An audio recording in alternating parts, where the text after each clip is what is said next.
So you've reviewed your task templates, you've updated them, you've reviewed your triggers, you make sure that looks good, you've added on those follow-up boss integrations to be able to push those tasks over. Now let's go ahead and take a look at what task templates look like on a property. I'm going to go ahead and go to my Ivy Lane property here. What I want you guys to take notice is that I already have tasks that are populated on this. I also already have emails up in my health bar. That's why this is bright red. If we wanted to see a review of what task templates have been applied to this property, we're going to go ahead and click on all tasks, and here we'll see the list of them. If I wanted to delete and reapply a task template, for example, my main under contract one, I can click on this little trash can icon to delete it. I can also click on my 3-line icon right here, go to deleted, or go to my options and delete all of the tasks.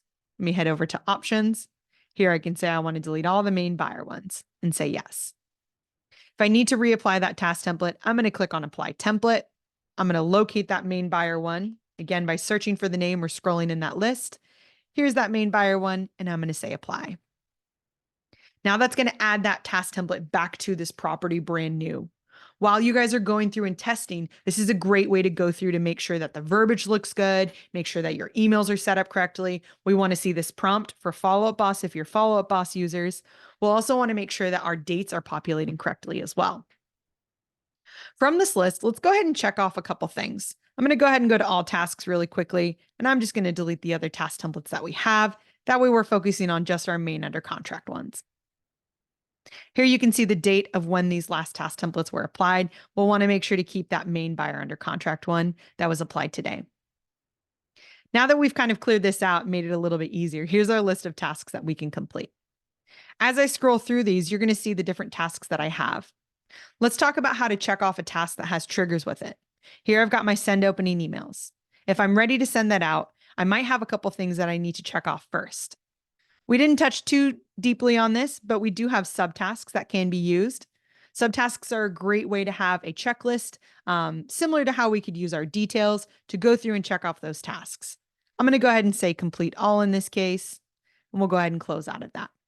Once those subtasks have been completed, we'll go ahead and check off this task. When the task gets checked off, it's going to load up those triggers for me. So it's going through, verifying that those triggers are ready to go out, and it's adding them to the queue. Some of the triggers might fire off automatically, but most of them are going to go up to that health bar. We'll go ahead and say close. We're going to go ahead and scroll up to the top, and we're going to click on this health bar up here at the top. Once I've selected the health bar, here you're going to see your triggers. So we've got this opening email and another opening email here. If I wanted to preview the emails, I can either click on inspect here, or if I know that I need to edit the email, I can select edit. I'm going to go ahead and select inspect for this send opening email really quickly so that we can review what the information is on here. So here we can see that it says message. It also says template.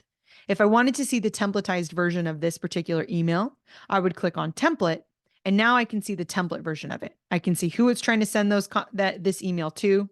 I can see the subject raw without the property address populated. I can also see the message raw without all the merge fields and smart blocks populated. If I scroll back up to the top and I click on message, this is going to show me a version of that particular email with those merge fields brought in.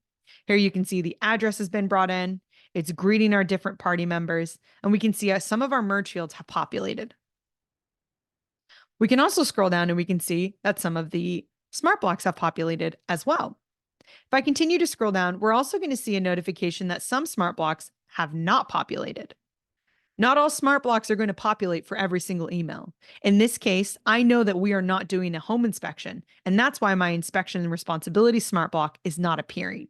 If I needed to make an alterations to that, I'm going to go ahead and update my property to make sure that this smart block meets the conditions and populates on this particular email. I know for a fact for this particular property, I said, no, we're not doing an inspection. So I know we don't need it in this particular case. If we wanted to make an edit to any of the fields on this particular email, let's say we needed to update the purchase amount, we needed to update a date on here, we're going to scroll all the way down to the bottom and we can select edit fields. We can also see at the very bottom what documents are also applying to this particular email. When we go to send out this email, this document right here is also going to be attached. If I select edit fields, it's going to let me search for those dates. So if I needed to search for, will there be an inspection or an appraisal, we can update those questions here. Next to that, we also have the close. If we want to minimize it, we can also edit it. Or if we look at this email and it looks good, we can select send. When I select edit, it's going to make sure to warn us that when we edit this email, it's going to render it. What that means is it's going to detach itself from the email template. It's going to put in those merge fields and it's going to populate them. You won't have the opportunity to update any of that conditional logic to bring on your smart blocks if we say yes.